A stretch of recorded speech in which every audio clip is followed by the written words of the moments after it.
로마서 2장 17절로 29절 말씀 함께 읽겠습니다. 17절부터 20절까지는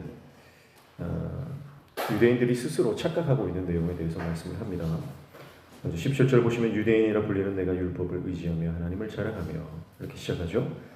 자, 유대인은 율법을 가진 자들입니다. 이른바 선민이죠. 하나님께서 유대인들을 먼저 선택하셔서 그들에게 은혜를 주셨고 하나님의 자녀되는 그리고 하나님께서 귀한 사명을 주신 특권을 누리는 자들입니다.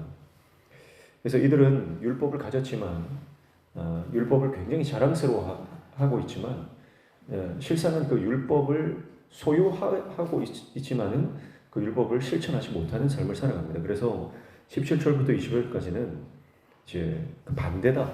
그 반대로 보시면 되는 거예요. 그래서 내가 율법을 의지하며 이렇게 했지만 실상은 율법을 의지하지 않습니다. 하나님을 자랑하며 했지만 하나님을 자랑하지 않습니다. 18절에 율법의 교훈을 받아 하나님의 뜻을 알고 하나님의 뜻을 몰라요. 지극히 선한 것을 분간하며 사실은 분간하지 못하죠. 19절 맹인의 길을 인도하는 자요. 사실은 맹인을 구렁텅이로 빠지게 하는 자입니다. 어둠에 있는 자의 빛이요. 그렇지만 그들은 빛이 없습니다. 20절 율법에 있는 지식과 진리의 모본을 가진 자로서 어리석은 자의 교사요 어린아이의 선생이라고 스스로 믿으니 그랬죠. 그러니까 앞에서 나오는 모든 긍정적인 부분들의 반대다 이 말이죠. 스스로는 그렇게 믿는데 실상은 그렇지 않다. 스스로 자기가 착각하고 있다라고 하는 것입니다. 그래서 21절에 보시면 그러면 다른 사람을 가르치는 내가 내 자신은 가르치지 아니하느냐? 도둑질하지 말라 선포하는 내가 도둑질하느냐? 그렇게 말하죠. 유대인들이 위선이에요.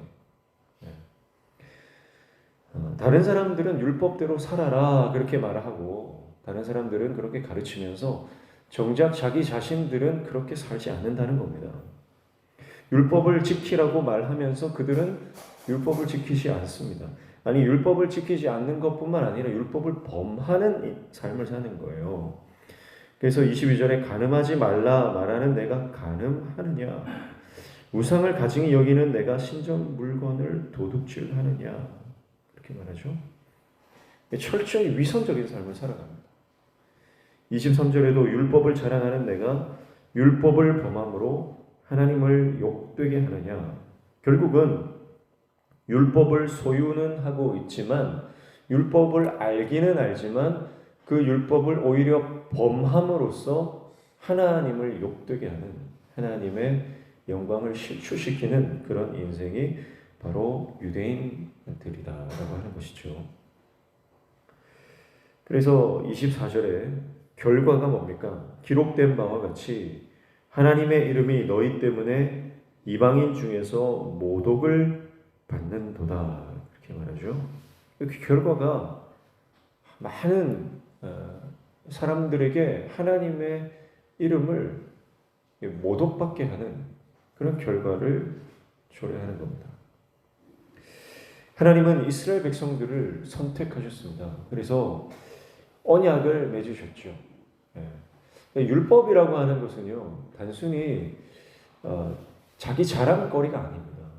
율법을 받았다는 것, 하나님이 우리를 먼저 택하셔서 선민으로 삼았다라고 하는 것은요 언약적인 개념이지 이게 단순히 가졌다고 해서 특권이 있다라고 하는 게 아니에요. 하나님께서 이스라엘 백성들에게 언약을 맺으신 이유는 이 언약을 통해서 이스라엘 백성들이 하나님 백성답게 살아라고 하는 것입니다. 그리고 하나님 백성답게 삶을 통해서 하나님께서 궁극적으로 추구하시는 것은 이 이스라엘 백성들을 통해서 이방의 빛으로 그러니까 이스라엘 백성들을 통해 열방이 하나님을 알고 하나님을 예배하도록 하나님께 돌아오도록 하는 이방의 빛으로서의 사명을 주셨다고 하는 거죠. 그런데 이러한 사명을 망각하고 그냥 내가 특권을 받았다라고 하는 것에 매몰이 되어서 그들은 사명을 망각한 채 그냥 특권만 누리는 모습이 된 것입니다. 하나님은 이스라엘 백성을 열방을 구원받게 하기 위한 축복의 통로로 삼으시고 부르셨습니다. 그러나 축복의 통로가 되기는커녕 하나님의 이름을 모독받게 하는 그런 이방의 빛이 아니라 이방의 수치가 되어버린 것이죠. 그러니까 하나님의 언약을 스스로 깨버린 겁니다.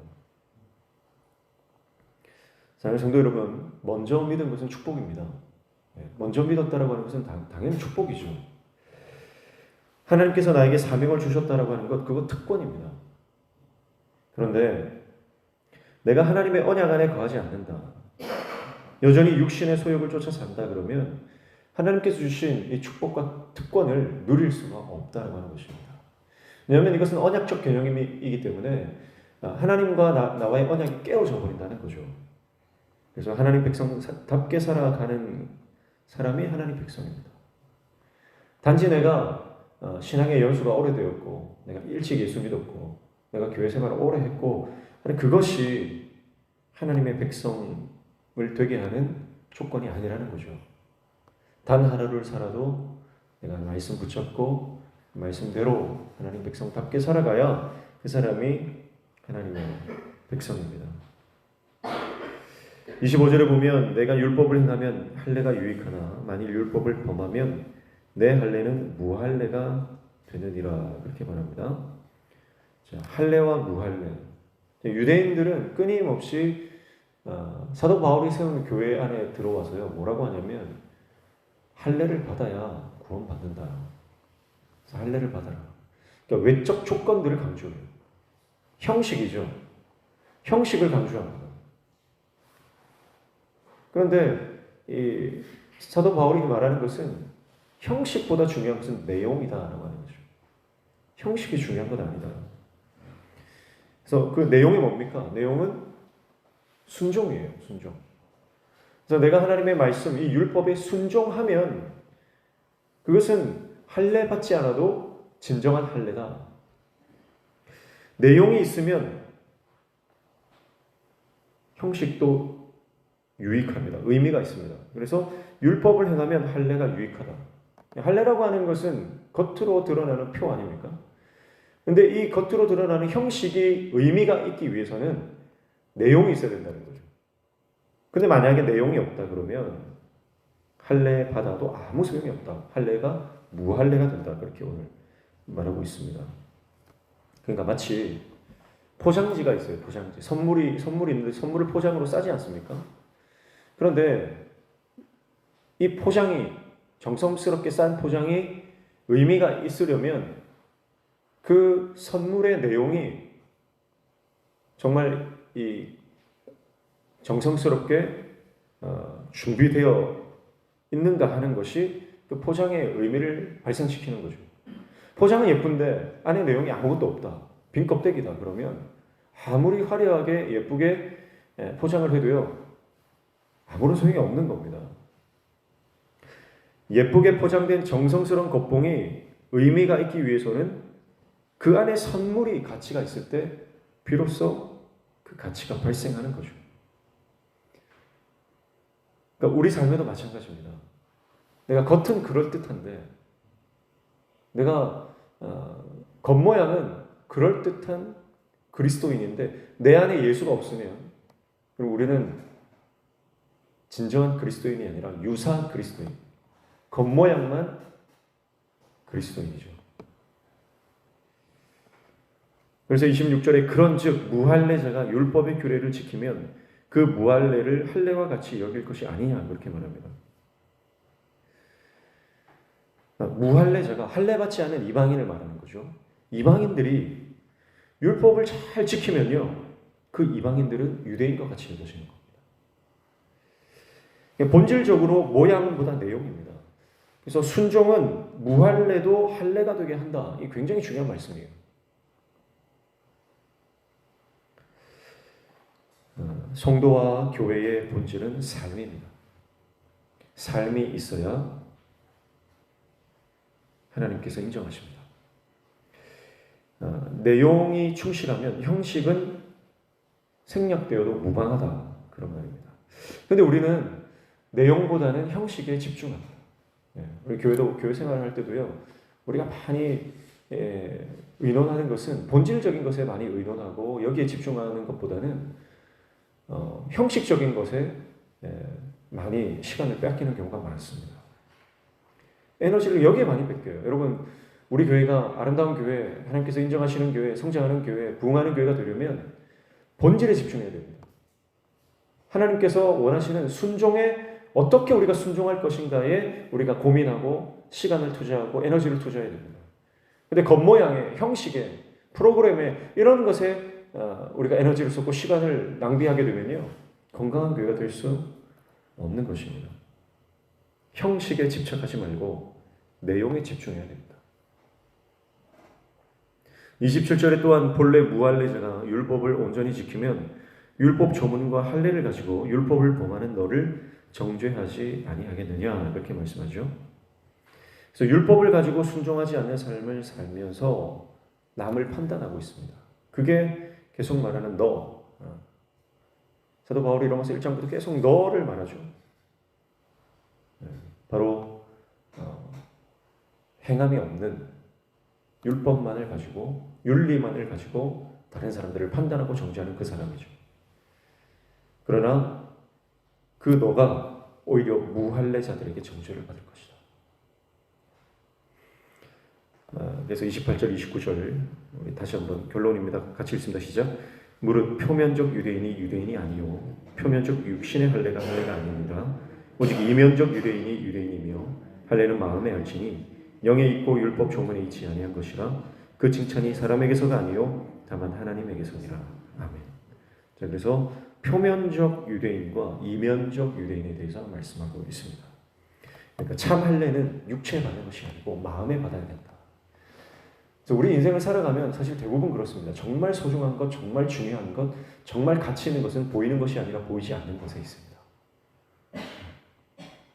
우리 인생의 가장 귀한 가치가 뭐죠? 그것은 다름 아닌 사랑입니다. 사랑이라고 하는 가치는요, 보이지 않습니다. 눈에 보이지 않습니다. 눈에 보이는 형식적인 것, 손에 잡히는 것, 내가 다른 사람에게 드러내서 보여줄 수 있는 것, 그런 것들은요, 사실은 본질적인 가치가 아닙니다. 정말 우리가 살아가는데 중요한 가치는요, 눈에 보이지 않는, 다른 사람들에게 겉으로 보여줄 수 없는 것들입니다. 마음의 할례, 여러분, 마음의 할례가 중요합니다. 그래서 마음의 할례는 영에 있고 율법 조문에 있지 않다, 그렇게 말씀했죠. 29절에. 그래서 이 마음의 할례는 성령으로 가능합니다. 율법 조문에 있지 않다. 그래서 우리가 성령으로 충만케 되기를 축복합니다. 성령의 충만함을 받아야 됩니다. 성령이 우리 마음을 인치셔야 됩니다. 성령 세례를 받으셔야 됩니다. 내 마음을 성령께서 완전히 다스려 주셔야 돼요. 그래서 성령의 음성에 민감하게 반응하시기를 축복합니다. 성령께서는 지금도 역사하시고 우리 가운데 말씀하시고 우리를 인도해 주시는 분이세요.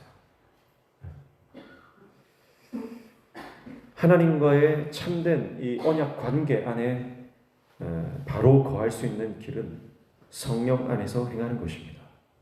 그래서 언약의 특권이라고 하는 것은 외적 표지가 아닙니다.